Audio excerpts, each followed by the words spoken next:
ಮಾಹಿತಿ ಜಗತ್ತಿಗೆ ಸ್ವಾಗತ. 9th ಸ್ಟ್ಯಾಂಡರ್ಡ್ ಸೈನ್ಸ್ ಅಧ್ಯಾಯ 5 ಜೀವದ ಮೂಲ ಘಟಕಗಳು.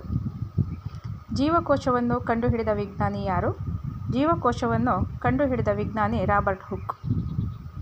ಜೀವಕೋಶವನ್ನು ರಾಬರ್ಟ್ ಹುಕ್ ರವರು ಏನೆಂದು ಕರೆದರು? ಜೀವಕೋಶವನ್ನು ರಾಬರ್ಟ್ ಹುಕ್ ರವರು ಸೆಲ್ಗಳೆಂದು ಕರೆದರು. ಸೆಲ್ ಎಂಬ ಪದವು ಯಾವ ಭಾಷೆಯ ಪದವಾಗಿದೆ ಮತ್ತು ಅದರ ಅರ್ಥವೇನು? ಸೆಲ್ ಎಂಬ ಪದವು ಲ್ಯಾಟಿನ್ ಭಾಷೆಯ ಪದವಾಗಿದೆ. ಸೆಲ್ ಎಂದರೆ ಚಿಕ್ಕ ಕೋಣೆ ಎಂದರ್ಥ. ಜೀವಕೋಶವನ್ನು ಹೇಗೆ ನೋಡಬಹುದು? ಜೀವಕೋಶಗಳನ್ನು ಸಂಯುಕ್ತ ಸೂಕ್ಷ್ಮದರ್ಶಕ ಯಂತ್ರದಿಂದ ನೋಡಬಹುದು. ಜೀವಕೋಶ ಎಂದರೇನು? ಜೀವಿಯ ರಚನಾತ್ಮಕ ಮತ್ತು ಕಾರ್ಯನಿರ್ವಾಹಕ ಘಟಕಗಳನ್ನು ಜೀವಕೋಶ ಎನ್ನುವರು. ಪ್ರಾಣಿ ಜೀವಕೋಶದ ಚಿತ್ರದ ಭಾಗಗಳು.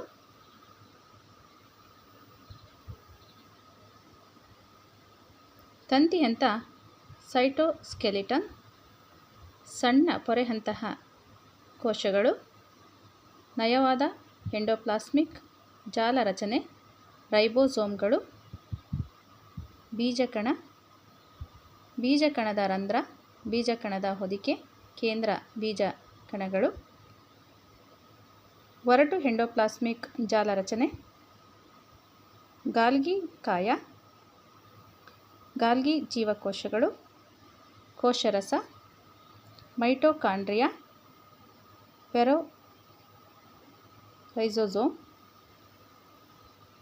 ಹರಿದ್ರೇಣುಗಳು, ಥೈಲಾಕಾಯ್ಡ್ನ ಪೊರೆ ಪಿಷ್ಟ ಹರಳುಗಳು, ಕುರುಹುಗಳು, ಕುಹರ ಟೊನೊಪ್ಲಾಸ್ಟ್, ಮೈಟೊಕಾಂಡ್ರಿಯಾ,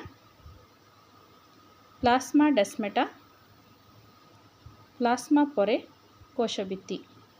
ಇವಿಷ್ಟು ಸಸ್ಯ ಪ್ರಾಣಿ ಜೀವಕೋಶದ